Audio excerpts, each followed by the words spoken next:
Shalom Bapak Ibu Saudara dan juga jemaat yang dikasihi dalam Tuhan Yesus Kristus.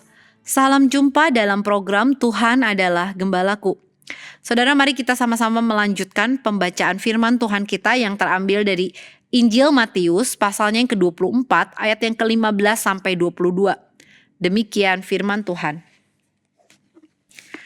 Jadi, apabila kamu melihat pembinasa keji berdiri di tempat kudus, menurut firman yang disampaikan oleh Nabi Daniel, para pembaca hendaklah memperhatikannya. Maka orang-orang yang di Yudea haruslah melarikan diri ke pegunungan.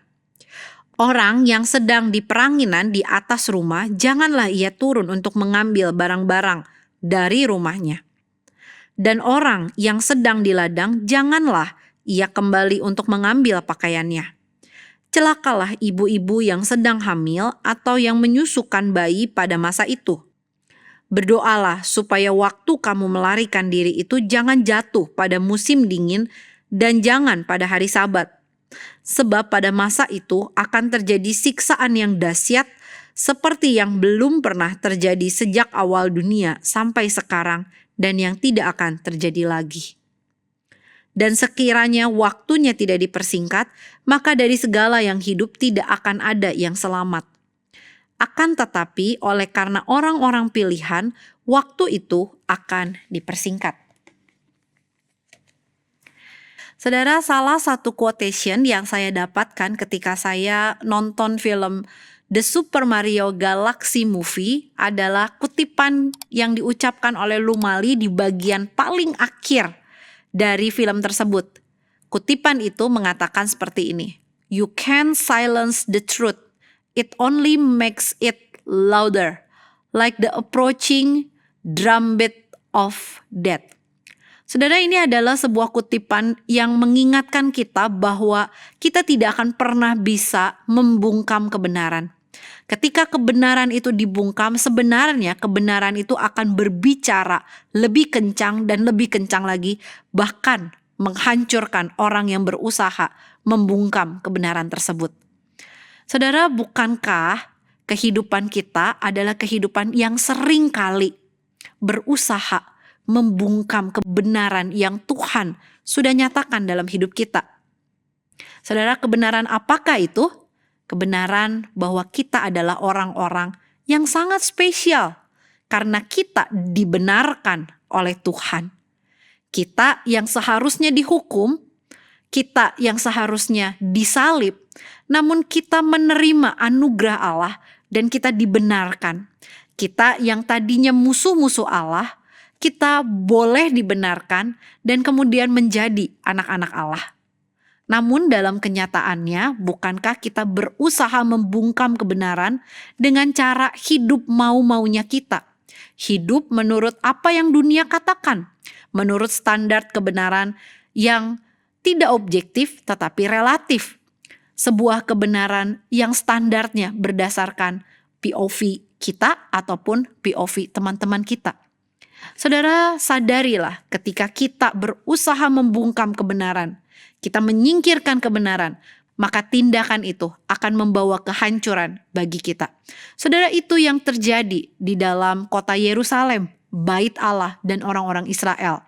Mereka tidak menyadari kebenaran di dalam diri mereka bahwa mereka adalah spesial di mata Tuhan.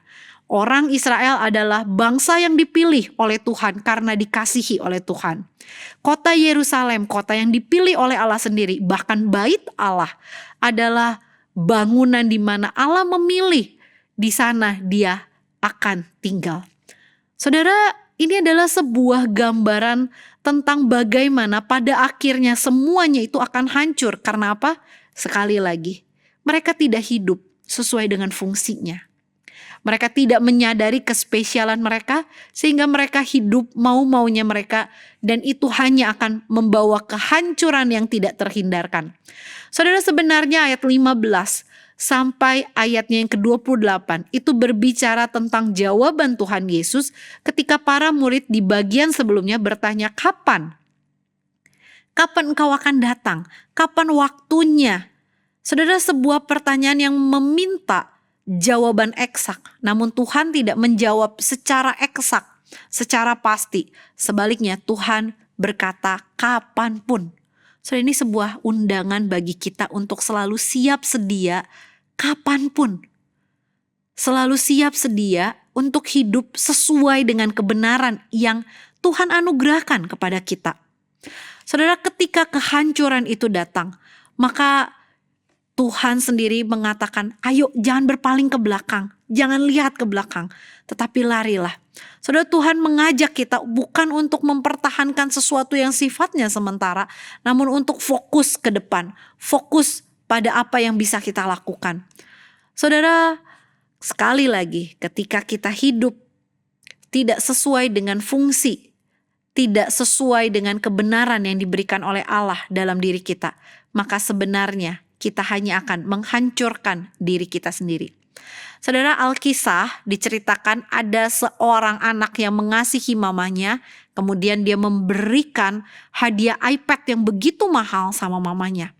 Namun sayang seribu sayang, mamanya ternyata tidak mengerti teknologi. Sehingga mamanya ngelihat, ini sesuatu yang datar, bagus juga nih kalau saya jadikan talenan.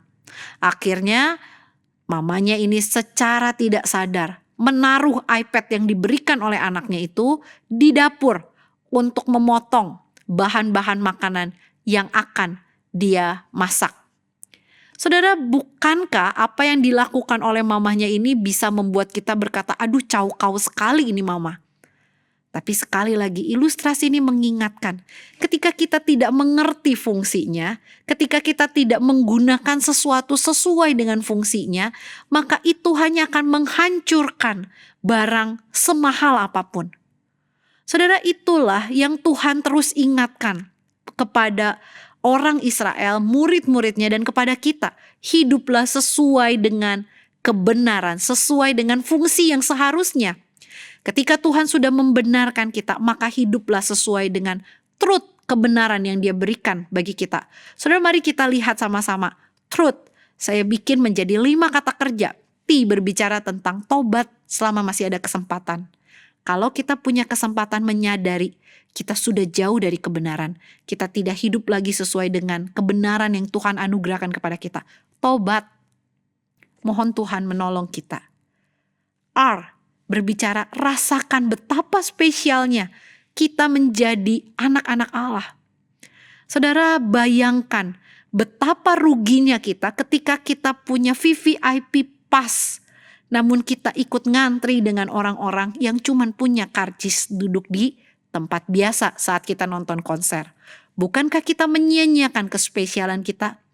Saudara, R berbicara rasakan betapa spesialnya kita. Ketika kita merasakan diri kita spesial, maka kita tidak hidup sembarangan lagi. U, ujilah, ukurlah, periksalah hidup kita. Apakah sesuai dengan standar kebenaran Allah? T, saudara, mari tunjukkan fokus hidup kita kepada panggilan Tuhan dengan tidak menoleh lagi ke belakang, namun fokus pada apa yang Tuhan ingin kita nyatakan dalam ketaatan. Dan H, saudara, di dalam segala waktu sebagai orang-orang yang punya VVIP pass, saudara selalu hiduplah di dalam anugerah atau nyatakanlah anugerah bahkan di dalam kondisi yang sulit. Saudara, mari hiduplah di dalam truth karena kita adalah orang-orang yang sudah dibenarkan oleh Allah sendiri. Biarlah ini menjadi sebuah kebenaran yang mendorong kita untuk selalu hidup menyenangkan hati Tuhan dan sesuai dengan fungsinya, sesuai dengan kebenaran yang Tuhan anugerahkan, nyatakan dalam hidup kita. Mari kita berdoa. Tuhan, kami bersyukur untuk segala kebaikan-Mu. Kami berterima kasih untuk anugerah yang Tuhan berikan kepada kami, menjadikan kami pribadi yang spesial di mata-Mu. Kami yang tadinya musuh Allah sekarang boleh memanggil Allah dengan sebutan Bapa, karena anugerah yang Tuhan nyatakan telah membenarkan kami orang-orang yang berdosa. Tuhan, tolong supaya hidup kami tidak kami sia-siakan, namun tolong hidup kami supaya hidup sesuai dengan maunya Tuhan. Dalam nama Tuhan Yesus kami berdoa. Amin.